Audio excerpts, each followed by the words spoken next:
yourself. Hey, everybody. It's another episode of Go Flix Yourself. My name is Ben Conowitz, and with me, as always, is the Andrew Dice Clay to my John Mulaney, Bradford Oman. Oh, hickory dickory dock, you can get off my cock. Okay, all right. Okay, should not have set you up for that. I apologize. And let's say I'm going to go with the Nate Bargatze to my that's not too Mulaney. good these Well, days. the Nate Bargatze pre-UFC fight. Yeesh. Pre-UFC fight. Okay. I'm not sure. I'm sure we can guarantee that even pre-UFC Nate Bargatze. Pre-UFC fight when I didn't know. So ignorance. Yeah. To ignorant Nate Bargatze. Yeah.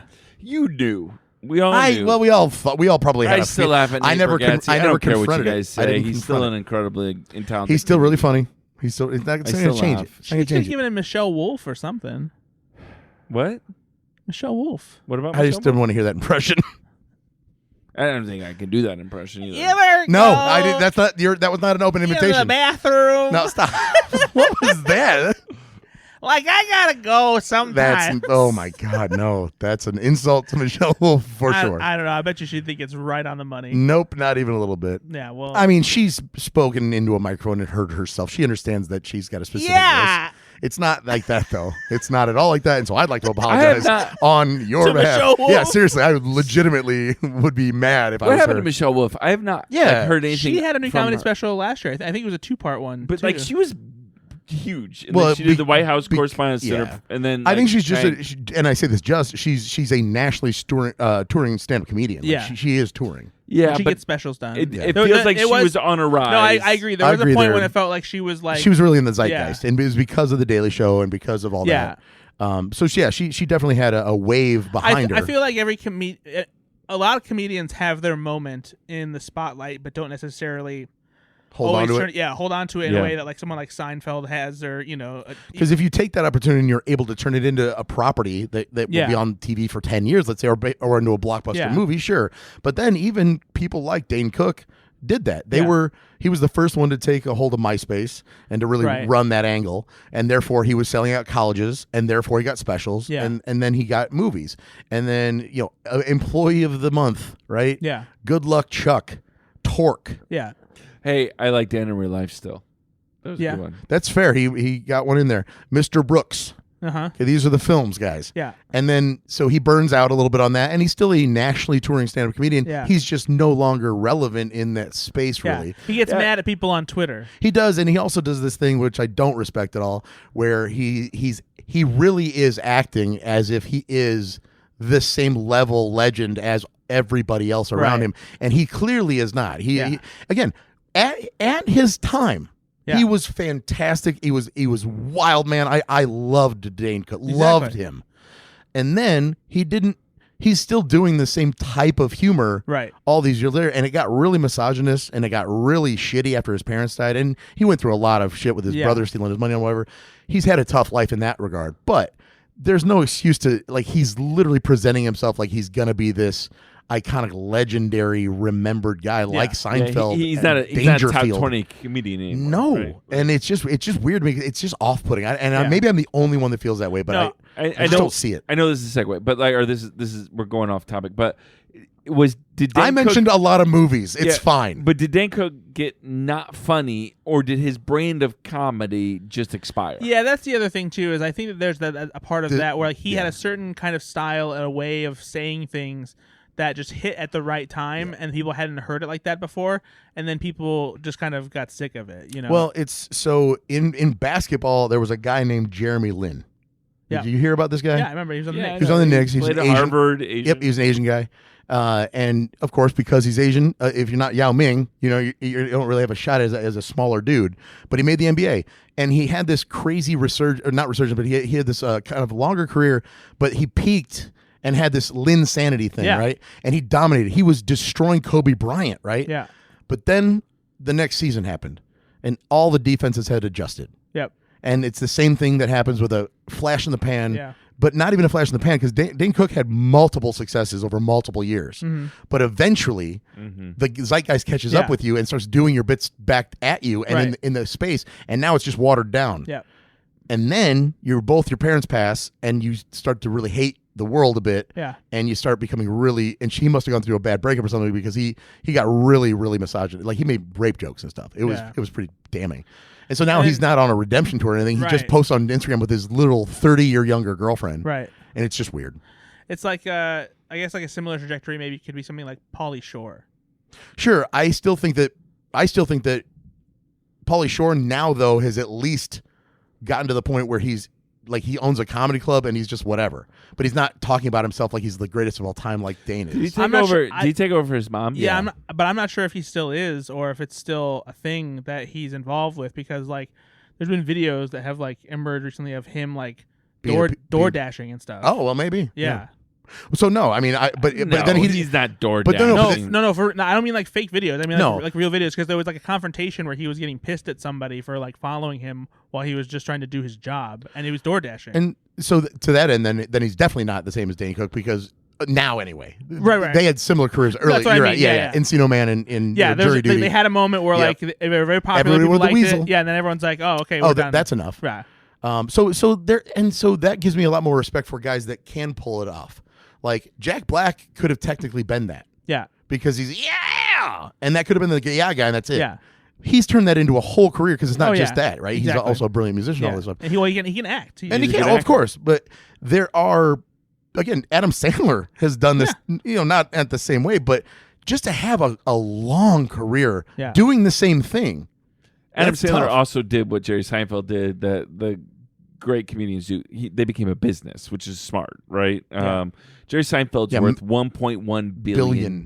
Yeah. Adam Sandler's got to be worth probably $500 million or more. I would guess these days. I bet you it's approaching $1 billion. Yeah. I bet you it's $800 million with his production company and all these kind of things. Yeah. So he didn't have to rely on his brand of comedy expiring because he propelled that into a production company, which is really wise. The thing I really do respect about Adam Sandler, say what you will about his fucking movies these days, holy shit, what a life. Yeah. Just to make movies with your friends and think they're funny and you're doing it for you. Yeah. Sure, man. You live your life.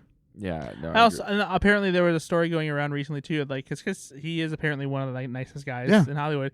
I guess he called some local police department to ask where kids like to play basketball at, so he could go and play basketball with like people awesome. who are on the court. Yeah, and you know what? I'm envisioning this now. If Adam Sandler was sitting right in this chair, would I have said what I just said? Absolutely not. Right. I would be like, I love, because there's so much to love about his filmography. Yeah. We are now, of course, in the era of like, murder mystery or whatever that one is going to be. Yeah. That's like the peak of what we're going to get anymore, and right? Happy Gilmore too. Exactly. And so I can't disrespect the man for his entire career, but hey, goodness. No, not at all. I'm upset with the quality of his comedies and how they've taken a turn. I think he's still a very talented performer. Yeah. He's a good actor. He can do some great dramatic work. By the way, he's hilarious because he just did stand up and it crushed. Yeah. And I laughed my ass off. He has 2 great stand up specials. So it's almost like he's his own studio giving himself notes then. Yeah. Because I don't love the content that's out there, but it's clearly not him. Right. No, and he's so, like I said, Happy Madison makes a lot of terrible comedies that honestly a lot of people still love. Do you think? They're bad. But I will say they've also done some, like the stuff he's done with his daughters has been pretty good. Yeah. But that's Hustle was good. I guess that's my point. Maybe is that when his friends are involved, I think it's not just he's writing the best movie he can and then having them act in it. I think he's like, absolutely, you want to try it that way? And let's keep that one. Exactly. That's the one you love. Great, I love that for you. He doesn't give a shit. Yeah. I feel like that's probably why the content isn't as good when there's other people involved, and then it is better when it's just him. Maybe. I'd be willing to bet. He's just too nice of a guy to make good movies. But you are right, though. I mean, he's some of his best reviewed movies, actually his 2 best reviewed movies, he made in 2022 and 2023, actually, for Happy Madison. Yeah. Hustle and You're So Not Invited to My Bat Mitzvah. Did you see that? I saw both of those. Great. Hustle's great. They're both great. Leo was really, really well reviewed too. So the animated movie, and that was cute. It was a good movie. That one I didn't see. Yeah, Roommates is in 2026. That was well reviewed. It was 65%. I haven't seen that one yet. Rotten Tomatoes. So yeah, I mean, like you said, so he's not acting in some of these, but he's producing them, and they're successful. Yeah. And speaking of actually, as we're talking about Adam Sandler, I was reminded of the sponsor, just how terrible Happy Gilmore 2 was. Okay, yeah, that's right. Because I watched the first 5 episodes of The Hawk on Netflix, and if they could have done a Happy Gilmore story like that, where they didn't have to kill his wife and give him this sad storyline. You have a thing where a lot of time has passed. He has a kid who is like, have you watched any of The Hawk? I watched the first episode. Yeah. So Will Ferrell plays this golfer who's kind of like a wild party kind of golfer, almost on Happy Gilmore's level. It would have probably been if John Daly was actually in shape-ish. Yeah, there you go. That's who he used to be. Yeah, and so that he's kind of a little bit washed up, but he's still trying to get his Grand Slam. He thinks he can get back on the PGA Tour, but he also has a son who's like in his mid-20s, early 30s, played by Jimmy Tatro. Who's great in the role. Yeah, and he's great at golf. He's like becoming a big star, and he's got a bright future. And so there's this jealousy and rivalry, and Lonnie wasn't a good dad, so there's that dynamic there. If you could have done that with Happy Gilmore, make Happy a father who has like been kind of fed into his ego because he became Happy Gilmore. Yep. And you have a son who's estranged but is really good at golf, but they don't have a good relationship. You play that story out, it's such a better movie, and it has such a bigger heart. But I think that Adam Sandler is making movies like Happy Gilmore too, because he's like, yes, all of my friends, right, and cameos are going to be, because I just want to surround myself with people who are having a good time. And then, my 4 kids, because it's a big family picture. Yeah. It's not the direction that he's going to take with that, which stinks. Yeah. I mean, because there is a out there heartfelt though, story. as a little bit of a nit, is that Happy Gilmore 2 was far better reviewed than The Hawk. The Hawk is getting terrible reviews. Is it really? Yeah, it only has a 29% on Rotten Tomatoes. I think that's pretty unfair. And Happy Gilmore 2 has a 62% on Rotten Tomatoes. Yeah, that's just dumb. Again, I'm just saying, like, I know people that did like Happy Gilmore 2. Because I don't think The Hawk is a great series. I think it's pretty funny, but it's definitely way better than 29%. So yeah, I was gonna say it's like by the tematometer itself, it's definitely more good than it's bad. Yeah, it's well put together.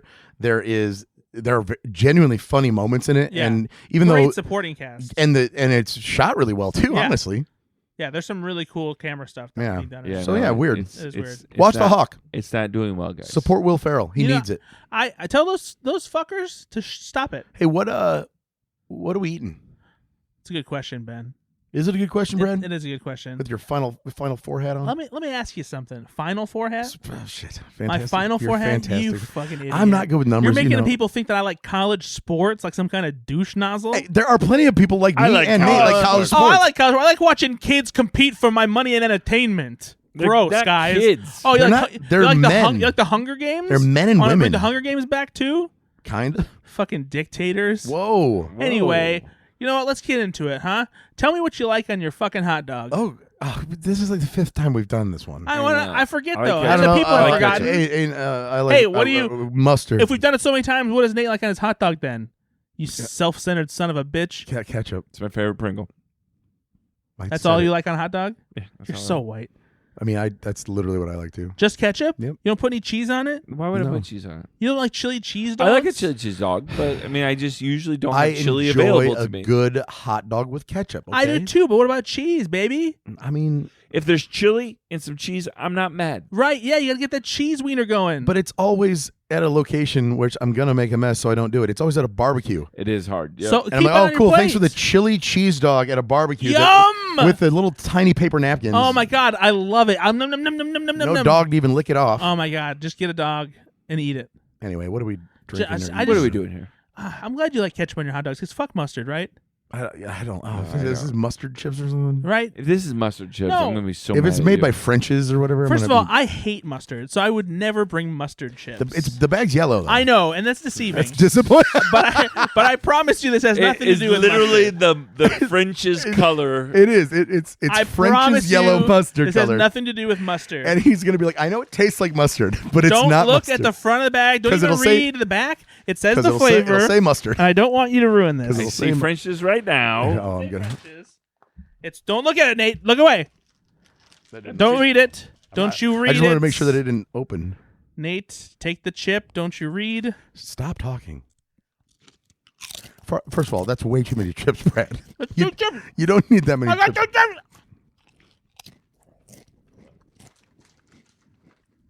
Yeah, it's like a grilled barbecue grilled. Yeah, hot it's like a dog. chili cheese hot dog. It's a chili cheese hot dog, exactly. You fucking nailed it, Nate. It's a chili cheese hot dog. It really is is. literally called a chili cheese hot dog from Wally's. These are from Wally's. So you guys know about Buc-ee's, right? Yeah, I know about Buc-ee's. Yes, Brad. Wally's is a similar thing. You guys know about, you know about gas? No, for real. No. So there's some of them. Stop. There's some of them across the country. This one just opened in Whitestown. It is Whitestown. Where's Whitestown? Yeah, I don't go to those towns. You can't call it that anymore. Yeah. It's No, just outside. seriously. It's just outside. I don't know. Shut up, ugly. Is this Sundown City, is it? It's just outside of Indianapolis. So it is south of 30. And so it's just like Buc-ee's, where you go in and they have every snack and drink imaginable, tons of fountain beverages. They have their own sandwiches and tacos and burritos. They have popcorn. They have souvenirs. They have their own gift shop. Okay, It's just like Buc-ee's. Okay. It's not just that like was Buc-ee's. way Stop too many being dumb. descriptors. Here's where There's literally only 3 of these Wally's. Yeah, they're new. Okay. But it's the size they're going for is just like a Buc-ee's gas station. It has Can I ask a serious dozens question? of What gas the pumps. fuck are you talking about right What are now? we What doing is the here? point? That's where I got these chips from. Okay, just say that But then. hold on. There's more. Oh, my God. Where Wally's succeeds Buc-ee's is their branding. The style of the graphic art that they have a cartoon bear named Wally is like their main character. It's like an old school Hanna-Barbera animation style. I see it. And the entire vibe is this vacation-esque like fonts that would make you think of a wood panel station wagon. Just very like vibrant colors. Like road trip very, retro. Yeah, like, exactly. yeah. Road trip retro style. I fucking love it. You like it better than Buc-ee's? Yeah, I think the branding and the style of their vibe is better than Buc-ee's. But is there food Home better of the than Great Buc-ee's? American Road Trip. Do they have a restaurant kind of vibe in there too? We weren't hungry for their normal food, but they do have brisket sandwiches like Buc-ee's do, and they have their own burritos. Was there a truck parked inside of it? Was there a truck parked inside of yours? Yeah, there's a truck inside of it that has hats on it and everything. So is wild. it? So it's just like, hey, we're gonna take Buc-ee's idea and try to do what Buc-ee's did. Yeah, but I think that they're opening in areas where there's not a Buc-ee's, and so they're hitting a demographic that wants something like that. All right. I've never heard of them, but Well, all right. If you head towards Indianapolis, go to Whitestown. To the Whitestown. Whitestown is where the Wally's is, which is anywhere north of Indianapolis. Yep. It's very cool. Just wanted you to know. I'll stick with Buc-ee's. Thank you very much. Chili cheese hot dog chips. Oh my God. Come to Wally's. What's the last movie you saw? Go. Last movie I saw? Yep. You're now. gonna fucking love Go. this. Now. Go. You're gonna love it. Last movie I saw was The Odyssey. Did you see the Odyssey? Yeah, I did. When did you see it? Yesterday. Nice. Yeah. I just what? I'm In IMAX? I didn't get to do IMAX. Oh, you didn't see it in IMAX. Calm down, Bobcat Goldthwait. Jesus Christ. What? What?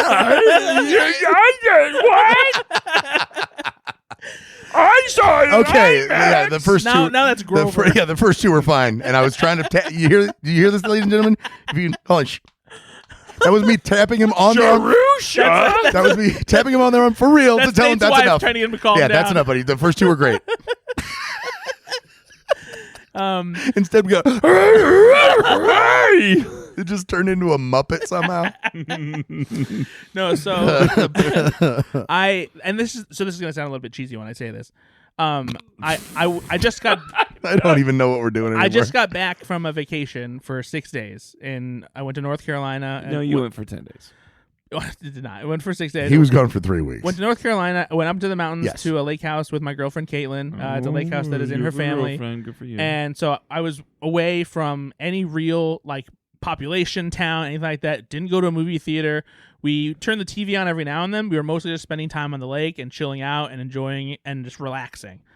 And so I missed out on seeing The Odyssey. I would have gone to see a press screening that week. I wasn't staying in tune with all the chatter about the movie, really paying much attention to what was going on online about it.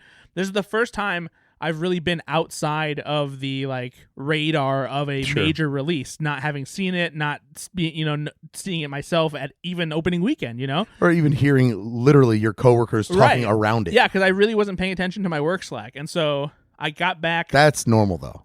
I got back Saturday night.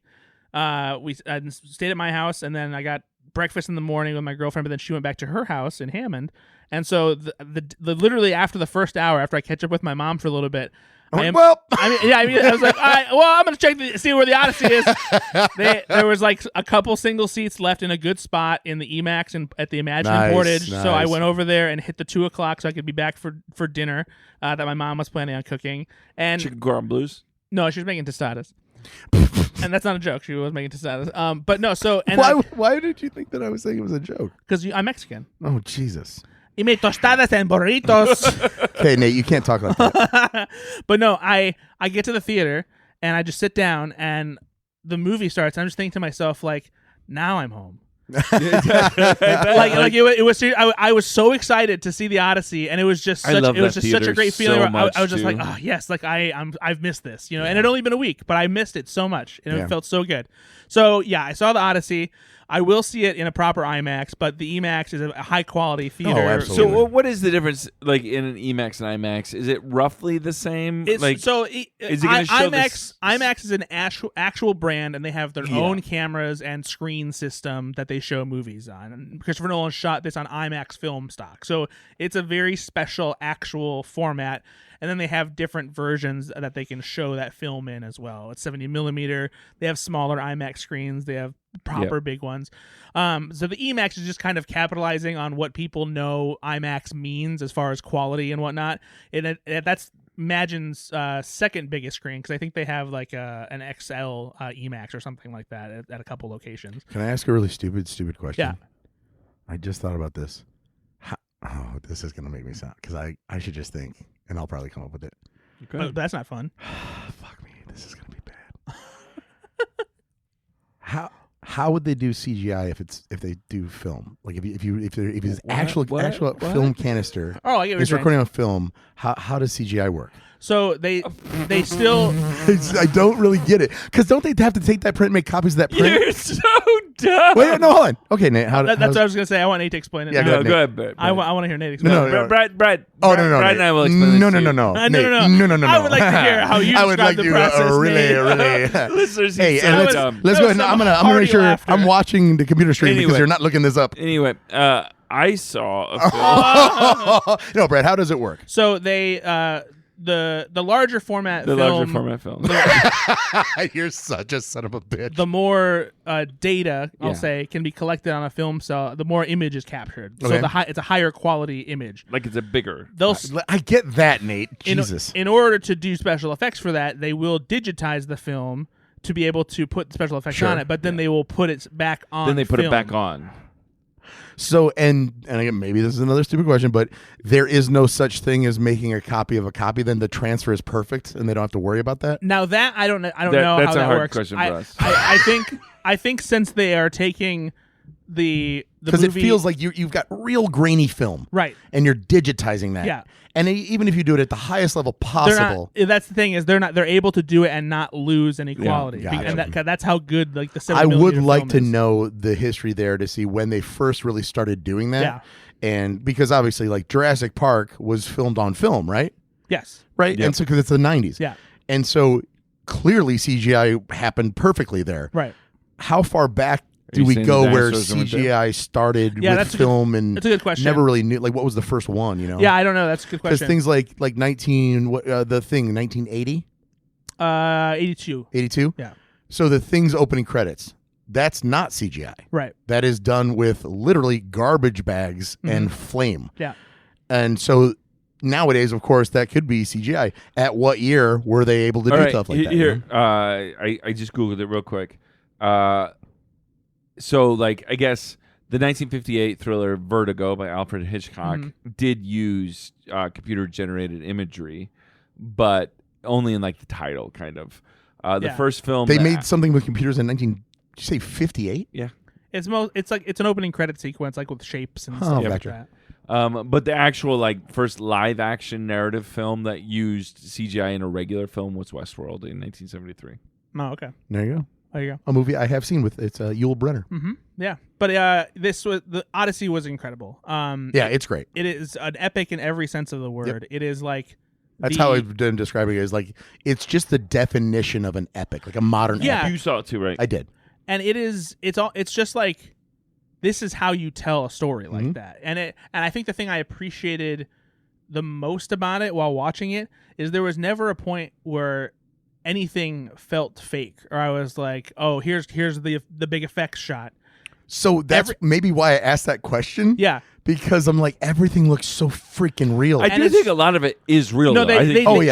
they did as much in camera as they even could. the stuff, Nate, that shouldn't be real, Yeah, you're like, sure. there's even that, stuff that is you that know a is puppet? not real. Like, it looks It's so so real. good. Everything about it is so tactile. Even if there is a shot in there where they had to like extend a set with visual effects or something like that, it never feels like they did that. It all feels authentic and real, like they were on a real location.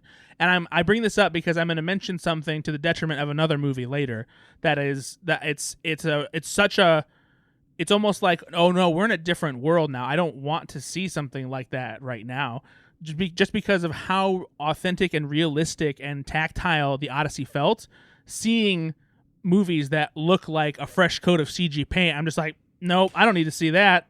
That doesn't look good to I me. just want to say though, like, because I'm getting a lot of Christopher Nolan stuff in my feed and stuff like that, which I love every bit of it because he's such a fascinating person. We could talk a little bit about like his phone policy and all that kind of thing, but like I saw this interview with Matt Damon about the scene in the horse, right, the Trojan horse, and that was a real Trojan horse that they built, and Matt Damon says, you know, so they get in there and they're like, how are we going to film this? And Christopher Nolan says, I don't know yet.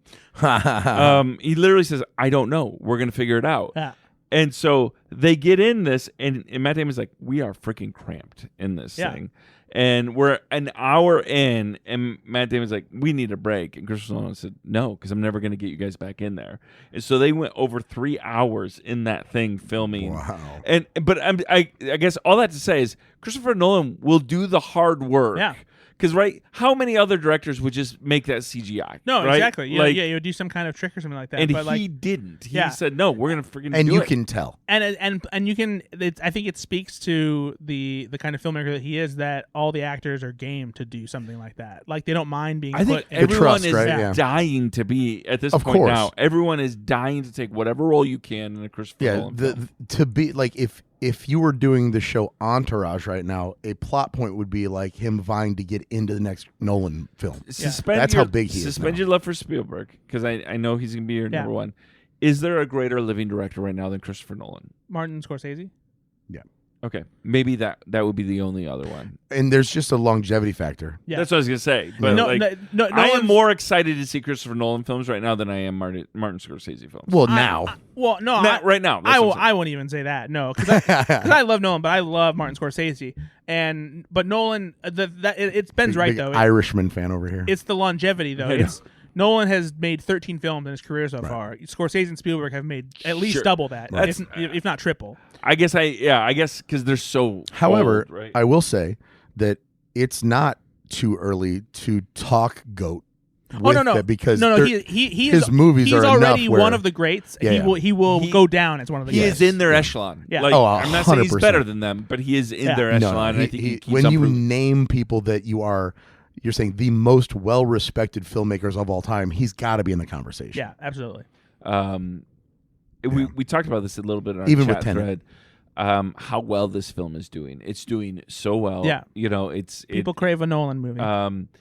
But it also shows that people are willing to go to the theater. They are. Right? Yeah. That's Brad, you just said that this actually does speak to something else about the zeitgeist and where we are, because you can't really say the Will Smith movie anymore. Yeah. You can't really even almost say a Tom Cruise movie anymore. Yeah. It doesn't do the same thing. But you can say a Christopher Nolan film, movie, yeah. and people will show up just because of the name. Exactly. And it's it's interesting because it's a director. It's a director. Exactly. It's the rare filmmaker that has penetrated the zeitgeist where people, like even the most normal people, know, oh, that's the new Christopher Nolan movie. It's like saying that's the new Spielberg in the late 90s, early 2000s, Exactly, right? yeah. So he's reached at least that pinnacle. 100%. Yeah. So how do we predict then how a film? I mean, I know you can't necessarily, but so who would have predicted that the Odyssey would do as well as it did? Right? I think it even exceeded some of it did. the predictions. Yeah. Some of the projections were a little low. And so it did even better. People are still very excited about this. it seems to have found a way to get conservatives, liberals. Everyone wants to see this film. The fact that conservatives also maybe are liking this movie means they're not getting it. Because it's about you. Oh, God. It's about a guy returning home. Yeah, I don't know if you know that. And beating up the bad guys. Yep, that's right. But, our top films this year, first one is Super Mario Galaxy, which is, even better than this. Yeah. Not Super Mario Odyssey. You got Okay. Michael, Toy Story 5, and then The Devil Wears Prada 2, and then Project Hail Mary. Now, this one's obviously going to beat probably all of them. But what is a common theme of films that are doing well right now? How would you predict a film to do well? It's honestly it's kind of a bit of a hodgepodge. There's a component where I think that there are a large section of audiences are craving original movies that speak to them in a different way. Project Hail Mary. Project Hail Mary, I think is there's more charm than anything else. It's one of the outliers. It's a 4-quadrant sci-fi adventure that works for anybody. It works. It's for the whole accessible family. for everybody. Yeah. But then you have movies like Obsession and Backrooms that were made for a very small amount of money, have done huge bank at the box office, and people are loving them. They're horror movies, and they're low-key horror movies. What about Michael? That's the number 2. It made over $1 billion. And so this is the other aspect is, even though some franchises are not really pulling what they are used to and maybe what they should be, whether it's Mandalorian and Grogu or Masters of the Universe, there's a resistance to some of the old franchises, but there are still those reliable brands out there. Toy Story 5. Toy Story is one of them. Super Mario is one of them. Spider-Man's going to be another one. Yep. Even if there's a resistance to superheroes, with Supergirl not doing well at the box office. That doesn't matter. Minions and Monsters. Spider-Man Minions and Monsters did very well. Yeah, and animated movies like that will always do well. They have a family component. I can see why Sony doesn't want to give up the goat here. The Spider-Man, I had no idea when I was in my 20s and 30s and when I was watching the MCU and everything the first time around without kids, how important Spider-Man is to young people. Yeah. Rune and Ed are both. It's their favorite superhero, and it's not even fucking close. Harry, my 14-year-old Harry, same way. It's his favorite by far. Your friendly neighborhood. He's a nerdy science kid that gets superpowers and uses them only for good, and he's one of the best of them. Yeah, he's a ground level superhero who gets caught up in stuff that is bigger than him, but also just who he is as a kid. Yeah, he's exactly. a nerd. He's young. He's nerdy. He's closest in age of any of those characters to a kid, so the kids can see themselves especially in Peter. Because you're exactly right, because you see Iron Man was a cocky billionaire, popular already. Yeah, Thor is a grown up. They're all grown ups, but also they're cool. They're all cool. Hulk is Hulk. He's cool. Yeah. To take not one of the Avengers was a nerd that became cool, other than Captain America. Yeah. Okay, so here's my thing then. I think there are some really good films being made that aren't making a ton of money. Yeah. For instance, I thought Masters of the Universe was so much fun. It is. I think more people should have seen it, but I think it's unreasonable to expect it to make $170 million. PG or PG-13? I think it's PG-13. Yeah. I forget. But it costs $170 million to make this film, and it shouldn't have. And the problem is you think that nostalgia is going to drive people into the theater for some of these things, but it's not foolproof anymore. Well, Supergirl they flopped, right? And I didn't think it was a terrible film, but it not flopped. at all. Yeah. Tell me when they greenlit Masters of the Universe. Was it right after Barbie? No, it probably picked up some steam after Barbie, but it had been in some form of development for over a decade. I mean, John Woo was attached to it always had been. But when do you think it got the real green light? I guarantee it was the Barbie push helped. I think that there was an initial run at Mattel where they were like, okay, if we're doing the Barbie movie, let's do several other movies, because they also have. Do you think they were greenlit at the same time as Barbie then? Yeah, I think that they probably all started development around the same time. Well, apparently, according to this, it'd been going around back and forth. Yeah. No, yeah, I just mean this iteration. This iteration, though, in January 2022, Netflix rebooted He-Man as a animated series. Yeah, animated series,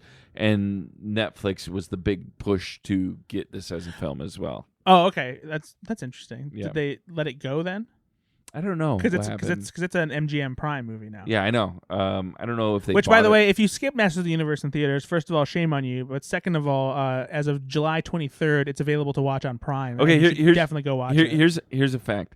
In July 2023, Netflix canceled the film after There you spending $30 million on development. Yeah.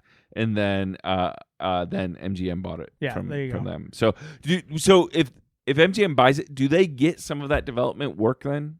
I mean, I don't know if they are buying the license to make a Master of the Universe movie, or if they're buying that package. The product, yeah, the assets. It's probably like they already shot some of it. Yeah, like I can't imagine they're allowed I don't know. to use. Yeah, what parts? I think they're probably just buying the rights to make work a movie. or Well, whatever. But could it be that you're buying the script along with it? It depends. If they're that far along in it? It depends on what the deal is, but like more than likely they probably would What's have. the deal? They probably would have wanted to do their own thing. Is it a here or a man? So they didn't have to keep paying anybody else who was associated with that original but iteration. but my thing though is I think we just need to figure out a way to get these films cheaper. Right? No, and that is a huge problem actually. Is there if you're making this film for $75 million, there's a lot of movies that are way too expensive and they don't need to be. So what's something like you can tell that story in an indie, for $10 million if you wanted to, but what truly is the budget that it should be? Like, I don't understand budgets. Like how much should you spend on a Master of the Universe like movie? what is it? Because like what was the Odyssey's budget? That's a good question. I'm not sure. So if that cost $200 million to make, I would believe it because of all of the A-listers and all of the the Nolan and shooting in IMAX and those locations and the set design and all that. The Odyssey was $250 obviously because they just so $250 million for that, and so then I'm saying okay, well $75 million less is going to get you He-Man. And then $75 million less than that is $100 million. And so what's $100 million look like these days then? Yeah, that's a good question. I'm not entirely sure. I just don't know, because if you're a studio and you're going, oh, we're gonna make a blockbuster with, and I don't know, as a 45-year-old man that doesn't watch as many movies anymore, I don't know who was in that movie. Yeah, who was in Masters of the Universe other than Skeletor being Leto or whatever. Yeah, who's the lead and where was he from? Yeah, I mean Nicholas Galitzin or Galitzin is He-Man. He's been in some stuff, but he's not. But he's not. He's not a huge name. Exactly. Yeah. So that being said, they were relying on the brand of He-Man and Masters of the Universe. Yeah, and so $175 million goes into actors that I don't even know. Right. So what the hell? Where is that budget? No, and this is why I think studios are pushing more AI stuff, right? Or because can we save money that way? But we want to save some shekels and not pay as many people. Thanks, jerks. But okay, where do you save the money though? That's the thing, is where do you save the money? How do you exactly? I don't know, because they didn't spend $50 million on Matt Damon. I'm not advocating for AI, Ben, but but where does the money? Okay, you either pay the actors less, you pay the directors less, you pay or you do things practically instead of using hundreds and hundreds of hours of animated time with huge studios with hundreds of employees doing things. That's where a lot of that costs. You need innovation. So Robert Downey Jr. is going to get paid $75 million to be in Avengers Endgame. Yeah. Or he got paid Avengers Doomsday. Yeah. Sorry, no, he got paid for Endgame. He got $75 million. Now that did over $1 billion, I'm sure. I don't know what it did, but I'm sure it did. It did. Yeah, but I mean, he got almost 10% of that. Yeah. So like, should actors? But again, that's crazy. At that point, though, nobody's going to see Avengers if Robert Downey Jr. is not exactly. Yeah. So, but I don't know. It just seems like because that cast probably made up $200 million of that budget. Yeah. Right. Holy shit, $200 million just on cast. Yeah. Probably more, honestly. Yeah, with you're probably that right. Big cast. I don't know. You're probably right. I'm probably wrong. You're probably right. You're probably right. What else you see, Brady Bear? I saw a movie called Power Ballad. Have you seen this? This is stop doing the Jay Leno without doing the voice. It's really weird. Have you seen this? Yeah, that's awkward. Like Jay Leno not doing the voice. Hey, have you seen this? Hey, have you seen this? Hey, have you seen this? Oh, is this the film with Nick Jonas? Yes, it is. But more importantly, it's my wife Mavis. It's the film with Paul Rudd. I like cars. Good. Welcome to Jay Leno's garage. Now I want to see Jay Leno without that stupid David Letterman. voice. I respect him, but I'm taking the show. Do your best, Jay Leno. Hey folks, did you see this? Did you see this? Did you see this? So this is a new character called Guy, who translates for people who can't understand Jay Leno. Please, Jay, take it away. I don't know if you heard this, but he's asking if you've heard Bill this. Clinton, Former President Bill Clinton. Office. He was in the Oval Office, and he says, and he says, I believe it's EH. But no. What the fuck are we doing? But seriously, but seriously. I saw Power Ballad. This is the latest movie. This is Paul Rudd. Yes. Yeah. This latest movie from John Carney, who's the filmmaker behind Sing Street and Once and Begin Again, and just these Like those films. phenomenal movies that incorporate music in a way that is just great. Like, there's fantastic original songs in it. And Paul Rudd's in a band in this movie, and he, by happenstance, he's the wedding band at a wedding that has invited Nick Jonas, who's this character who's a big pop star who used to be in a boy band but now has gone solo and is kind of a big deal. He's working on his second album at this place where the wedding is, somewhere in Ireland. And he starts hanging with them, and He's a guest at the wedding, or he's just there? Yeah, he's a guest at the wedding, and Paul Rudd is the part of the wedding band that's there. And so they perform together because he's as a gift for like the bride and groom, who he's friends with, and then he's hanging out there and he's working on his album. He has his own like private suite in the area, and they hang out and have a night of drinking, and like they write songs, work on stuff together, and everything. And he ends up stealing part of a song that he had played for him while they were hanging out, and it turns into a hit. So the Jonas Brothers steals from Paul Rudd. Right. Wow. And doesn't credit him or anything like Wow. that. And then it's like, and it sounds more dramatic. Yeah, There is some drama to it, but like it's a very charming movie. Yeah. The original songs in it are very good.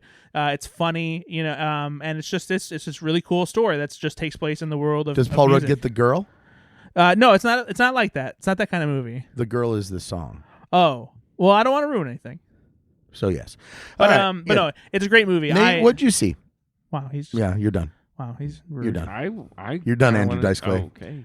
No, it's very good. If you like Sing Street, if you like Once, You just love any those. of those movies. You love those I do. films so I do. much. They're so good. Coming of age with a musical. It's not really a coming of age. No. No, Sing Street was. When Brad has coming of age stuff that is set to music or set to a score or anything. Oh my gosh, his nipples get so hard. Oh yeah, these nipples are ready for milking. These milkers are ready for nippling. Yeah. Yeah, there you go. I'll get some nipple. What do you want to talk about, Nate? I saw The Devil Wears Prada 2. Oh, what did you think? It left me wanting a little bit. Oh. I thought it was fine. Yeah. I didn't think it was great. Right.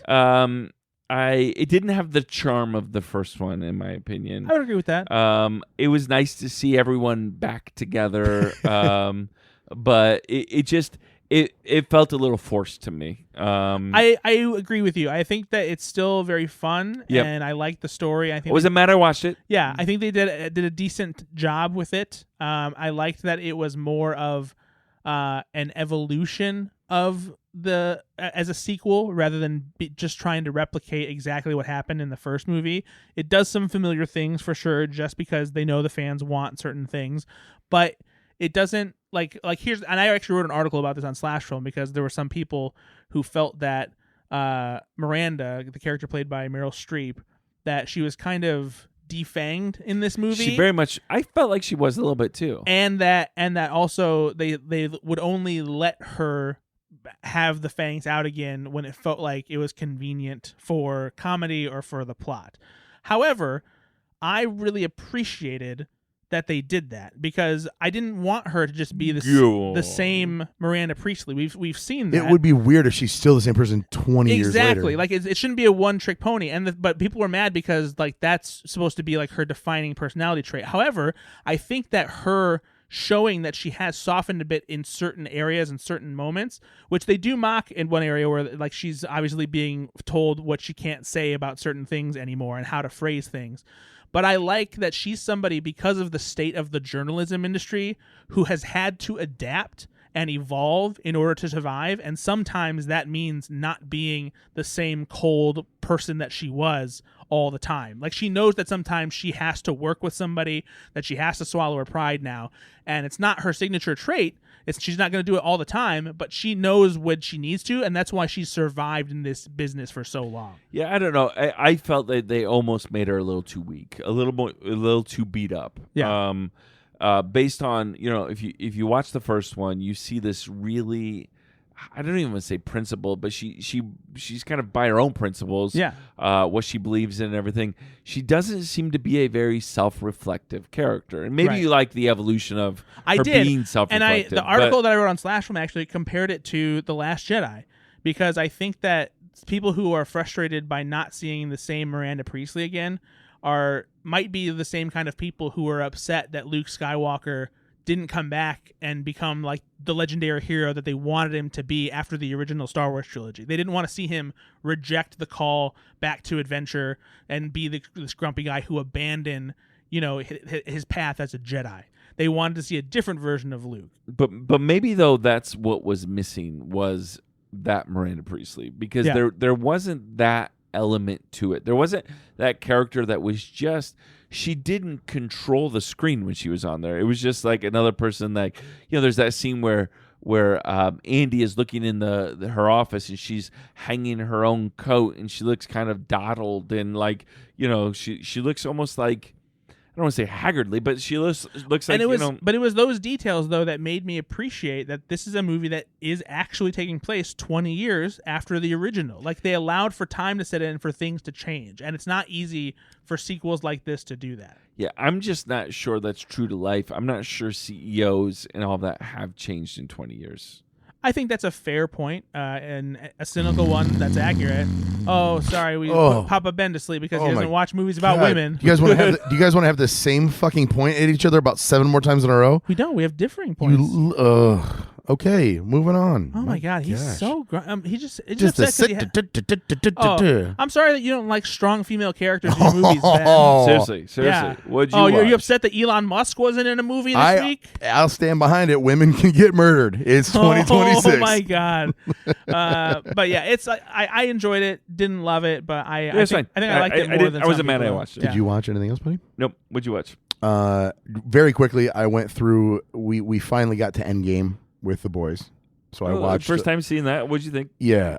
So we had seen we went Ultron, and we went through. They had already seen a few. Yeah. We skipped Doctor Strange. A little too scary. Not necessarily too scary. Just a lot of complicated stuff going on in that one. Explain why people are attracted to Benedict Cumberbatch. Yeah, pretty much. Yeah. No, and they've seen all the Guardians, and so we didn't need to get through those. Yeah. But we did watch Captain Marvel, and we watched, of course, Infinity War. You show him Boogie Nights? Yep. I definitely showed him that. I actually made him watch the Eternals 3 times in a row. You have to earn Endgame in this house. So no, I mean they of course they just watched it with just their jaws slacked. They just like at the end, Yeah. it's so emotional, and I cry every single time I watch that movie. I'll never forget that feeling of being a packed, sold out audience, and we're all crying. Yeah, it was just, I do love those. I don't know if you ever watched on YouTube where people will post like watching Endgame in a theater for the first time, and you just see people cheering. Yeah, and it's just. It was. I push back so hard on people that are like, I can't believe you credited a stupid movie. Are you kidding me? Hey man, fuck you! Like, yeah, it was a build. It was a build up of have emotions. Yeah, it was a journey. It was like watching the third Lord of the Rings together, and exactly. you're at the end of it, and you're going, we freaking went on this journry together. Yeah, I committed a lot of my time and a lot of my effort and and again, as a fan, you commit a lot of your it is valuable time. Yeah. I'll say it. You live in a universe with the characters, and you're saying goodbye to the characters that you lived in that universe with. And so we'll talk about Doomsday because the trailer just dropped. But we were on this path because of Doomsday. Yep. Because I was like, you know what, this is now time for the boys to watch these so that we can watch time Doomsday for them in the theater. And then so spoiler alert if you haven't seen these movies. So they wanted to watch Spider-Man because again they're in love with him, and so I said yeah, go ahead and put on the next one, and it was the one with Mysterio. Yeah. And do you remember how that movie opens? Mysterio's like getting it from behind.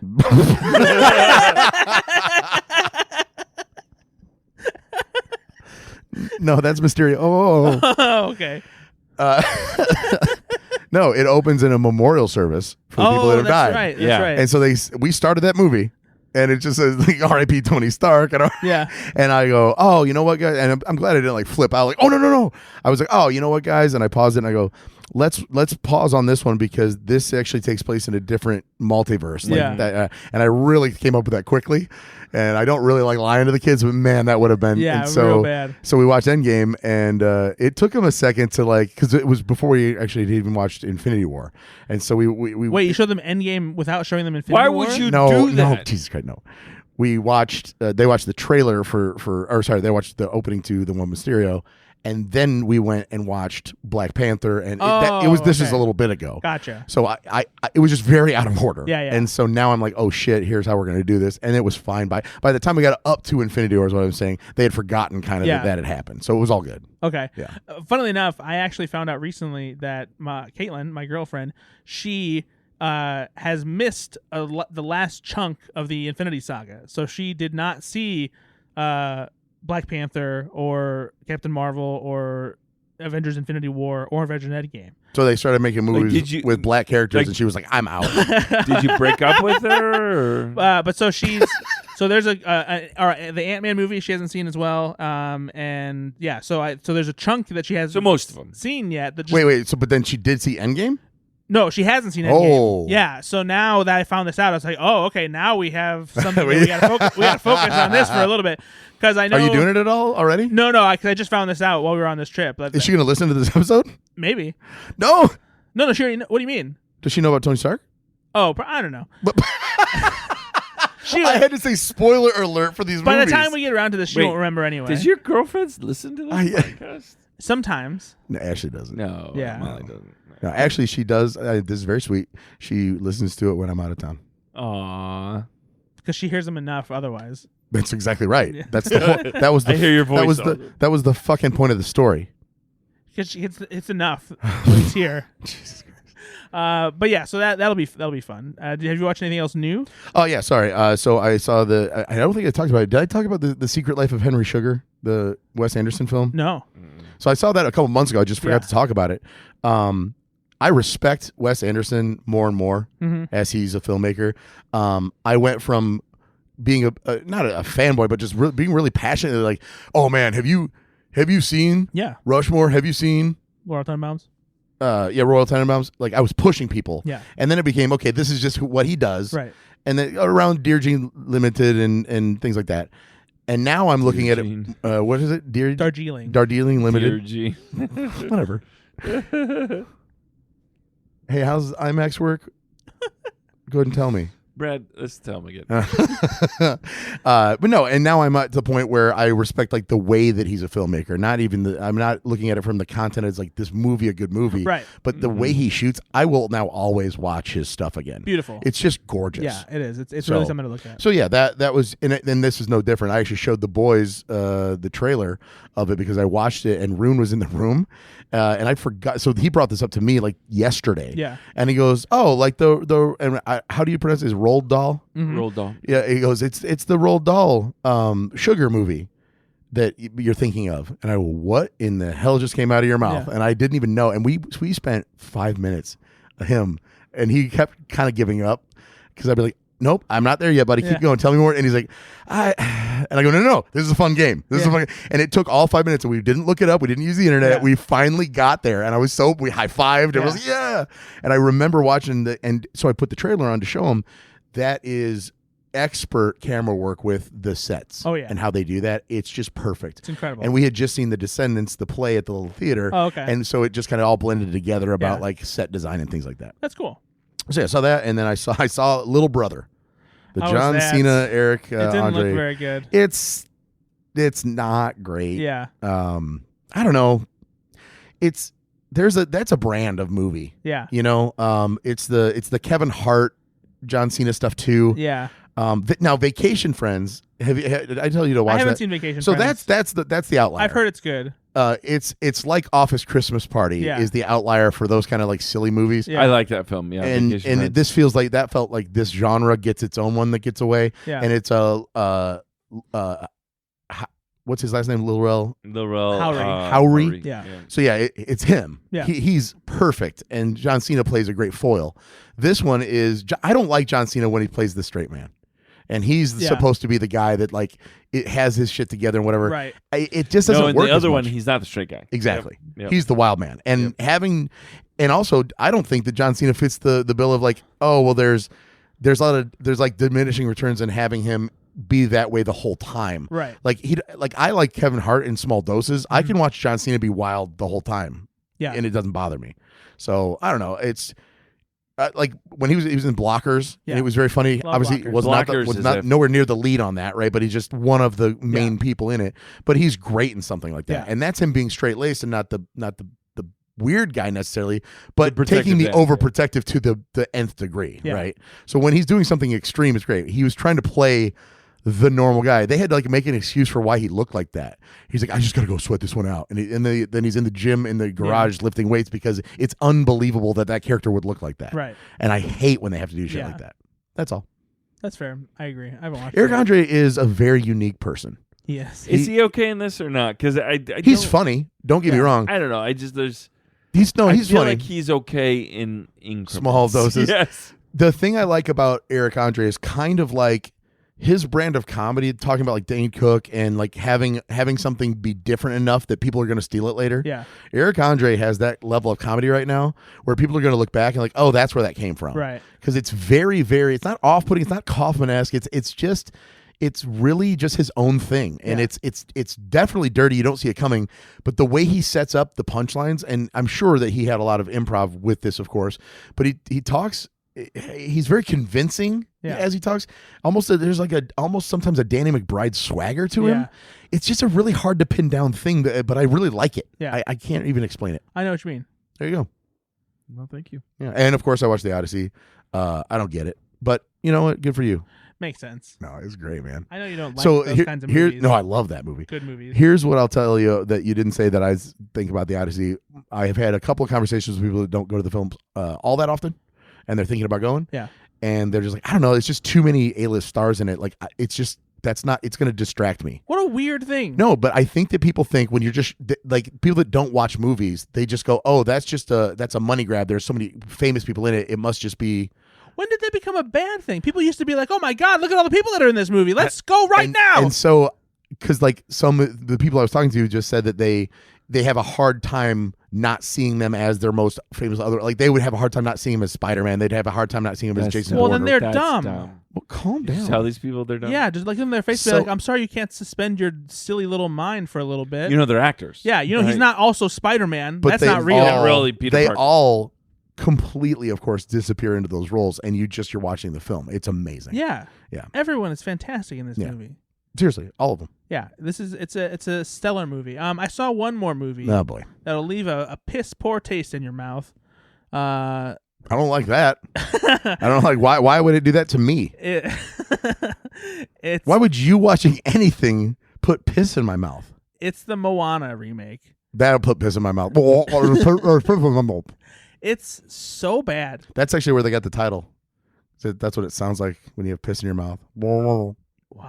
Oh, this is rated. Huh? This is rated really poorly. Yeah, it is not good. So wow, It is the definition of a carbon copy phoned in remake of Moana. They Oof. barely changed a thing. It But is didn't you say that they did that with How to Train Your Dragon and it was fine? yeah, and so this is actually an interesting thought. But I also had negative things to say about How to Train Your Dragon because of that. But I think that there's But you thought it was worth having. Like that movie deserves to exist. I don't know if I went that far. I understand. thought you did. No, I understand why they made it, but everything good about How to Train Your Dragon is good because of How to Train Your Dragon, the original movie. The same is true about Moana, but it's also worse because they don't do things that are as visually interesting. They probably can't. They didn't write a new It's not animated. They didn't write a new original song for Right. this Well, movie. right. There is in the credits, but it's not part of the actual movie. And doing a live action version of the story doesn't add anything to it that wasn't already accomplished much better in the animated movie. Same thing with How to Train Your Dragon, though. That's why I don't understand. But so I think the difference is that you're taking it's the characters in How to Train Your Dragon. There is a little bit of magic that comes from seeing something like that realized in live action form. And you mean because like in Moana the animated film, Maui still appears very human-like. Right. He's not a beast. Well, he's not a beast. No, he's not a beast, but he is 'Cause, like, he's a very exaggerated character. Sure, but seeing an animated dragon that is fully not human. That's cool. Right? And then seeing The Rock Yeah. in a wig. There's nothing exciting about the adventure in Moana that makes you want to see that happen in real life. Exactly. Because it's just downscaling it. Yeah, but picturing somebody who is actually able to fly a dragon, that's fair. That's really cool. That's fair. Know? That's fair. But have any of these films that they remade, which ones have been great? Have been great? Great? I'm not sure if there's been a truly great one. The Jungle Book was pretty good. Jungle Book is solid. The Cinderella was fantastic. It was a really interesting and more original update to the Lilo story. and Stitch? Lilo and Stitch is decent good. as well. It's cute. Yeah. This isn't necessarily a full shot-by-shot Crocodile remake. Dundee was not a remake. I did like 2018's Christopher Robin. I thought that was very good. The Winnie the Pooh but one. that's kind of its own thing, cute. though. Yeah, it's cute though. Maybe that's a good example of what it should be. Sure, right? yeah. Like live action Winnie the Pooh stuff. I also liked Cruella. I thought Cruella was very good. You said the same thing about Leaving Neverland. The Peter Pan animated sequel? Yeah. Huh. I think it's called Return to Neverland. What's Leaving Neverland? Something you made up. Oh, all right. Hey, look up Leaving Neverland. Is that a thing? There's Finding Neverland, the movie about Johnny Depp playing J.M. Barrie, who came up with the Peter Pan story. Lion King does well, though, right? I mean, it did well box office. I'll it did. I'll go fuck myself. But Nate, that movie, I don't like that movie. I know you don't. What about Mulan? I think it was just fine. Okay. It took all the musical stuff out of it, so it was kind of farting in the wind. Yeah. Little Mermaid? Little Mermaid, I think, was decent. Snow White? Oh. No way. But I guess a lot of them are commercial successes, right? Yeah. Many of them. Because people want to go and they want to try their favorite cereal, but with more sugar on it. I don't even know. Is Moana doing well or no? I don't think so. I'm pretty sure people have forgotten about it by now. The Yeah. Odyssey came along. I looked it up. What'd you look up? What that is? What is it? It's the Michael Jackson. Oh, no. So I just said I was trying to make a Christopher Robin joke about evidently pedophilia. So there you go. Yay. Good job, Ben. Leaving Neverland. Now streaming. I've not seen Winnie this the Moana. I've not seen this Moana yet, but how was the How Rock? are you not laughing at that? He doesn't look great. That's what I say. He's not like a big Tahitian. Yeah, like you lose all of the fun of that character by making him look like a man. Exactly. And not like an overweight, barrel chested. Yeah, and plus he didn't even use his real body in the movie. So what's the point of didn't? having him? No, they definitely had to put a thing on him so that he could because he has his shirt off all the time and he's not going to maintain all those tattoos. Yeah, or the not just tattoos but the veins required for him to be that bulky all the time. He'd have to dehydrate himself every fucking day they were shooting. Yeah. So they have a body piece on him, to make the tattoos and all that easier. And so he's still obviously in very good shape, Right. But it's just he doesn't feel like a god because he's a man. It's too bad because I genuinely love the original Moana. Would you have preferred a good film. A motion capture performance of him? God, no, that'd be terrifying. But you've seen Scorpion King. But these days they do it, I think, a little better. No, of right? course, but an upscaled version of him, right? Because he's supposed to be 7 feet tall or whatever. I would have right? preferred them to find some kind of Fijian actor that they could put in that of course. role. I would have preferred. Why keep with him? Well, he's Samoan. I know, but but somebody who is enormous and really let's do fits the something part. different. Let's do something different. I think probably finding somebody that it's really hard to do. Dwayne Johnson's also a box office draw in some capacity. And that's what I'm saying. It would never happen because of that. He is a reason that movie is going to make money. Yeah, but it was just really. Have you heard of a little film called Black Adam? Okay, he's a draw. Really frustrating to see just how lazy it really was. I was just flabbergasted. It was really upsetting. He was a first-time director too, Tommy Kail. I was gabberflasted. Hey, let's talk about some trailers. Oh, you want to do the trailer song, Ben? Oh, come with me and you'll see trailers. We'll have a good time together. No matter what, if it's sunny or under the weather. Was that an Irish drinking song? See, that's all you're going to get. At least it rhymed, I guess. So. Whatever. Sure. I just feel like you did that like verse, and Brad and I should join you in the second I verse. thought, yeah. I should have known the words. Exactly. So that Exactly. you know this old tune. Yeah, yes, this old one from Tommy Bahama wearing Ben. Oh my God, that's pretty good. Well, we watched a couple trailers. Oh, it's Ben and Nate and Brad. I'm feeling really sad. I'm going to bed, eat some bread, have a good night. Yeah, see, it didn't have anything to do with trailers. No, it went away from the trailers because Yeah. I thought about bread because I'm hungry. Yeah, in bed. I want to go to bed. That's why. Yeah, Yeah, it's all. You know what? Real artists. Okay, our lives bleed into the lyrics. Yeah, All right, that's what it is. old and hungry Ben. But we're gonna start with Doomsday because Starring Sebastian Stan.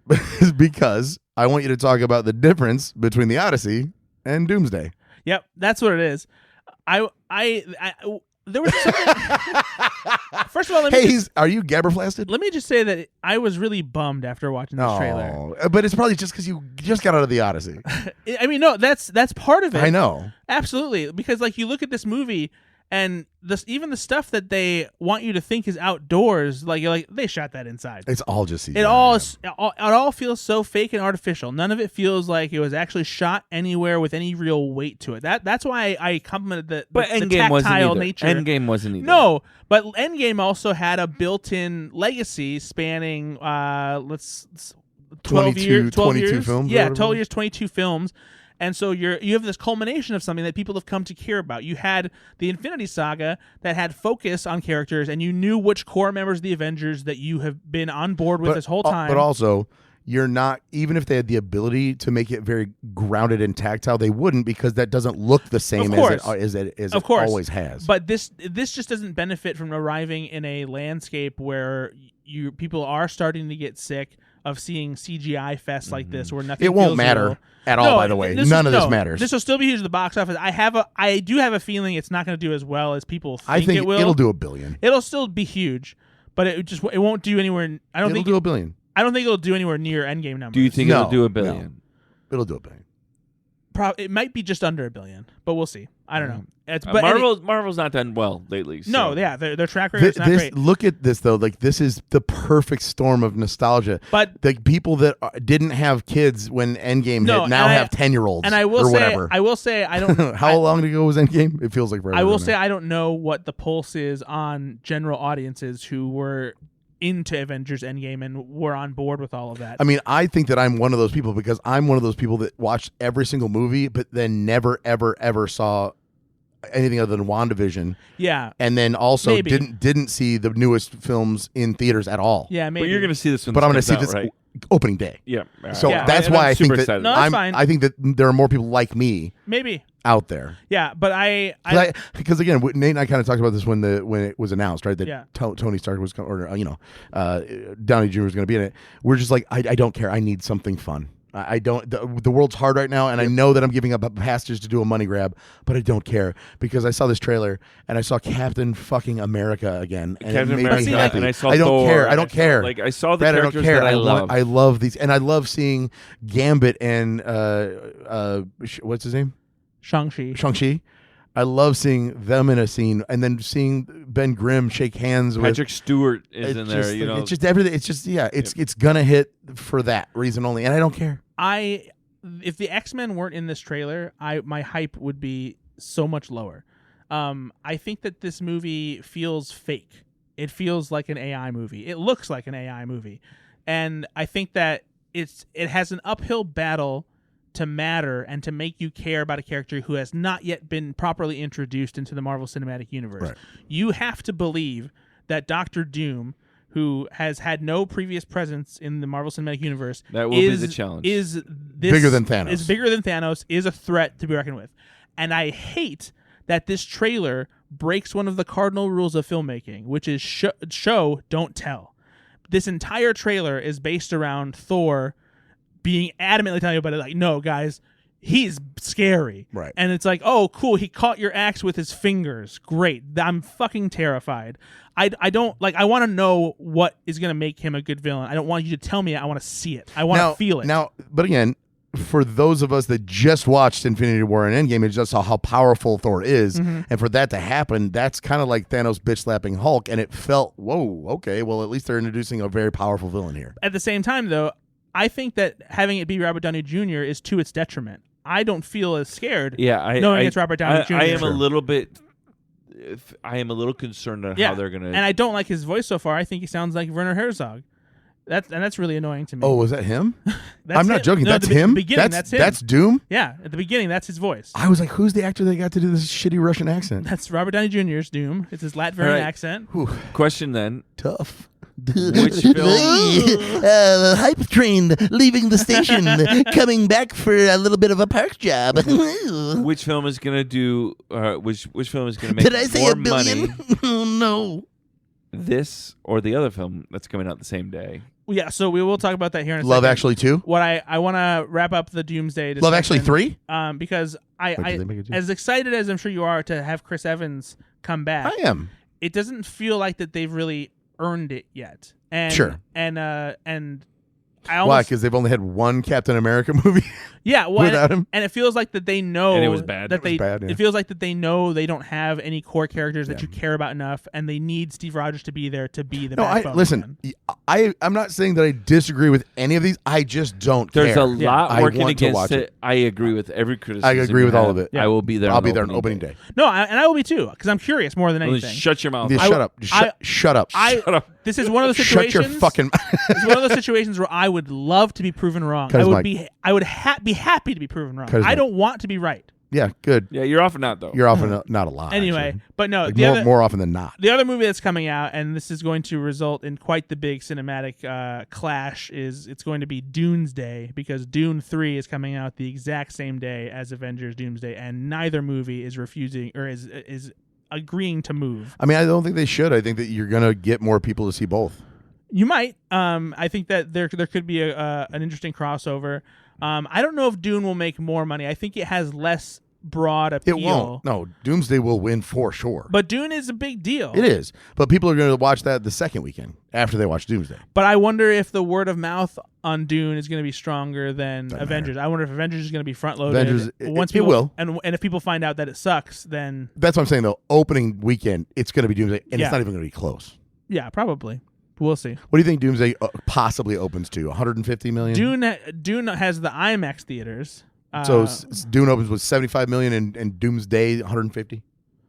I really don't know. It's interesting. Here's because people are like you said, the Barbenheimer kind of stuff where both of those films came out the same day, but they were very different, right? Yes. And these so are very similar. These are very similar. They are. And so the audiences well, could one eat each has other. Dune, and the other has Dune, so they're pretty different, actually. I saw Oppenheimer and Barbie on the same day, and I enjoyed doing that. But you didn't have to live in both of those series. You didn't have to do Oppenheimer, a very serious film, and then do another serious film. And Barbie, same. I think that worked really well because they were such different at least types of I think films. for general audiences, but I do think that there's a lot of crossover with the people that will absolutely see Doomsday and for Dune sure. in the same day. I just don't know if they'll want to do it the same. I went to the theater on the same day to see Barbie and Oppenheimer, but I screwed it up, and I ended up doing a Heimer. We're at the end of the podcast, everyone. What? This is a good joke. I watched Oppenheimer twice. And Heimer. Kind of something. Anyway, you guys. Anyway, You excited for Dune 3? I'm so excited for Dune 3, and Are you so excited? It's confusing. I don't really like am. it. And to make another I think the Dune films are They're fine. fine. to make another comparison, What's so good about them? this is another thing where watching the Dune trailer back to back with the Doomsday trailer, even Dune, a movie that is very high sci-fi, has a feeling that is more tactile than Doomsday. It's probably almost, and even with the perfect CGI they have these days, it's still probably too arduous to do that much sand and not have it be real. Like, that would just be really hard to do. No, for sure, but they do shoot on Of course they dunes do. and stuff. No, you I know? know. But I think what it is But like if they shot all that on green screen and faked the sand, no, for sure. that would be almost impossible. So you physically are out in the world doing that. But right? even the more fantastical elements, Sure. the No, I spaceships and things completely like agree that, with you. it's a completely different feeling. Well, and of- honestly, that's a decision too, because it of course it is, but it's a decision too to shoot, like, even shooting faces. yeah, It felt like you're watching literally a Snapchat filter over Magneto's face or Right. whatever, or Patrick Stewart's face, and then you cut to Dune and you see the pockmark on his skin. Yeah, exactly. Right? There's a huge difference Yeah. there. And so that isn't even about set versus not set. That's just how they're choosing to shoot the fucking movie. Yeah. So I am disappointed in that. Regardless, Florence Pugh is going to have a good day. She is. She's I in, love she's in Florence both Pugh. movies. Yeah, I do love. Do you think love will Florence Pugh. Zendaya be in both movies? Zendaya could pop up in Doomsday, but I don't think she will. I don't think so. You don't 'Cause know. I don't know if Spider-Man's in it. No, We'll see. We'll see. I mean, he might be. Like Brand New Day comes out before Doomsday, so I'll say this. Yes, he is. Like, of course he's going to Well, be. I mean, Guardians so aren't in it. knowing what I know about Doomsday, I think that there's a chance that Tom Holland's Spider-Man will not be in Doomsday, but he Right. will be in Secret Wars. It'll That's be. what I'm saying. They're going to save some of them for the next one. Yeah. I mean, even if it's mid-credit or post-credit, he'll be there. Okay. Anyway, I'm just but saying. but I did say that I don't think Tom Holland's Spider-Man will be in. Yeah, I get it. Doomsday. You know I don't know if something. you're You know getting what something we he's don't saying. know. Okay. I don't No. think Tom Holland as Spider-Man. Yeah. He's saying It's not that then. I don't saying know. that specifically doesn't do Hey, shit. no, he's saying maybe a different actor. I don't know know if you- this. Yeah, I know that, Nate. I don't. No, what he's saying Oh my is god, I'm gonna. So I don't know murder you. this, but that's the word on the street. like what he's saying though. It's Nicolas Cage as Spider Noir, Yeah. or it's John Mulaney as Spider Ham. But anyway, You I'm call this a web? it's very odd to be in a position where I am more excited about a Dune movie than I am a Marvel movie. But, That's fair. But here we are. I will see both, and I'm looking forward to one of them more. Why are you trying to be fake diplomatic right now? But I will see one of them more. I will see one of them less. But I will see Doomsday, and I hope it's very good. You're wearing a Fantastic Four hat. sure, You must love it. It's Doctor Doom. He's the villain of your stupid hat. but it's not the version that I want to see. Oh my god! All right. Well, I hate to head on a sour note, but here we are. Here I we mean, are. I hate to end Bye. on Episode I hate to Bye, end on a everybody. Bye. sour Like, note, but what are we doing here? Do you want to play a game? You didn't write a game. I didn't. But Why the hell would you do that then? The people got excited. All right. All right, Wow. Nate's got a game. No, he doesn't. Land this plane. Yeah, Jesus Christ. Bye, everybody. No, we're not doing it. We're not ending it like that. I will write a game next time, ladies and gentlemen, because I don't want to let you down. I'm a good person. Brad. Do you want to answer some movie trivia? I hate you so much. Bye, everybody. Bye.